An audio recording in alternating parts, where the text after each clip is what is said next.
દાહોદના રળિયાતી સાંગા ગામે આવેલી દુકાનો કે જેને સરકારી વિભાગે પોતાની જમીનમાં ગેરકાયદેસર અનઅધિકૃત બાંધકામ થયું હોવાને લઈને નોટિસો આપી જાહેરાત કરવામાં આવી હતી। આ જમીનમાં ગૂંચવણ ઊભી થઈ હતી, જ્યારે પરસેવો ટપકાવી વેપારીઓએ ધંધા રોજગાર માટે અહીંયા પોતાનું આસિયાનું ઊભું કર્યું હતું। તેમાં નકલી જમીન પ્રકરણ ઊભું થયા બાદ આ જમીનમાં પણ વાંધા વિરોધ ઊભા થતા વેપારીઓ મુશ્કેલીમાં મુકાયા હતા, જેથી તેમને ગુજરાત હાઈકોર્ટના દ્વાર ખટખટાવી તેમની દુકાનો બચાવવા વેપારીઓએ ગુજરાત હાઈકોર્ટના વકીલ ઉત્કર્ષ દવેને રોકી નામદાર હાઈકોર્ટ રાહે તેમની દુકાનો અને ગોડાઉનો બચાવવા માટે જોઈન્ટ કલબ પિટિશન દાખલ કરાવી હતી, જેમાં 2 સ્પેશિયલ સિવિલ એપ્લિકેશન ફાઇલ નામદાર ગુજરાત હાઈકોર્ટમાં દાખલ કરવામાં આવી હતી અને બચાવ પક્ષના વકીલ મારફતે દુકાનદારોએ ગુજરાત હાઈકોર્ટના દ્વાર ખટખટાવી તેમની દુકાનો બચાવવા અરજી દાખલ કરવામાં આવી હતી।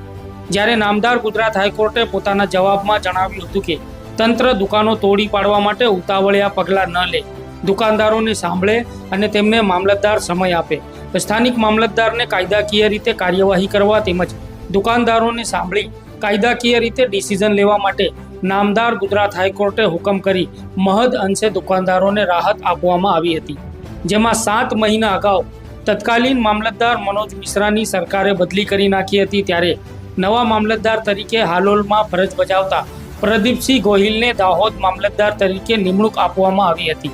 જ્યારે કાયદાકીય રીતે તમામ કાર્યવાહી કરવા બાદ નવા મામલતદારે 7 મહિનાના સમય પછી કાયદાની રૂહે ફરીથી સાંગા રળિયાતી ગામની દુકાનો મુદ્દે નોટિસ આપી હુકમ કરવામાં આવ્યો છે, જેમાં 63 જેટલા દુકાનદારોને જણાવવામાં આવ્યું છે કે દાહોદના રેવન્યુ સર્વે નંબર 1003 ઇજનેર ખાતાને મોરમ માટે નીમ સરકારી પડતર અને રસ્તા પૈકીની સરકાર હસ્તકની જમીન તમારી પાસે ગેરકાયદેસર રીતે કબજામાં છે અને તે જમીન ઉપર પાકું બાંધકામ કરી વાણિજ્ય હેતુ માટે અનઅધિકૃત ઉપયોગ કરો છો। તેથી હું સરકાર હસ્તકની જમીનમાંથી લેન્ડ રેવન્યુ કોડની કલમ 61ની જોગવાઈ ઠરાવોની રૂએ જિલ્લા કલેક્ટર દાહોદે ફાળવેલી સત્તાની રૂએ તમને સદર જગ્યામાંથી કાઢી મૂકવા અધિકાર આપવામાં આવ્યો છે। તે વાસ્તે હું પ્રદીપસિંહ ગોહિલ મામલતદાર દાહોદ સને 1879 મુંબઈ જમીન મહેસૂલ કાયદાની કલમ 202 માં ઠરાવ્યા પ્રમાણે તમને આ નોટિસ આપું છું કે તમારે આ નોટિસ મળ્યેથી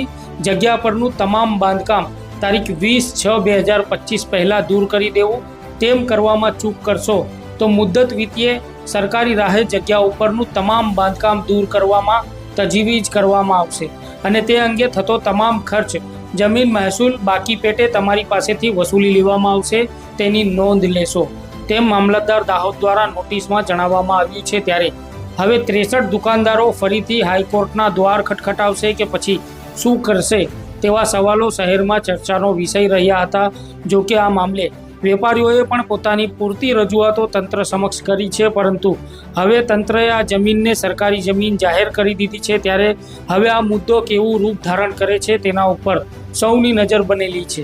આગામી સમયમાં નોટિસની મુદ્દત પૂર્ણ થયા બાદ સરકારી મશીનરીનો ઉપયોગ કરી આ બાંધકામ કરાયેલી દુકાનો તોડી પડાશે કે વેપારીઓ સ્વયંભૂ રીતે આ બાંધકામને દૂર કરશે કે પછી આ મામલે કોઈ નવો વળાંક આવે છે તે જોવું રહ્યું। આગળની તમામ અપડેટ જાણવા માટે આપ અમારી સાથે જોડાયેલા રહો। જો આપ અમારા વિડીયોને યુટ્યુબમાં જોઈ રહ્યા છો તો ચેનલને સબસ્ક્રાઇબ કરી બેલ આઇકન દબાવી અમારી સાથે જોડાયેલા રહો, અથવા આપ અમારા વિડીયોને ફેસબુક અથવા ઇન્સ્ટાગ્રામના પેજ ઉપર જોઈ રહ્યા છો તો ત્યાં DNA ન્યૂઝને ફોલો કરો।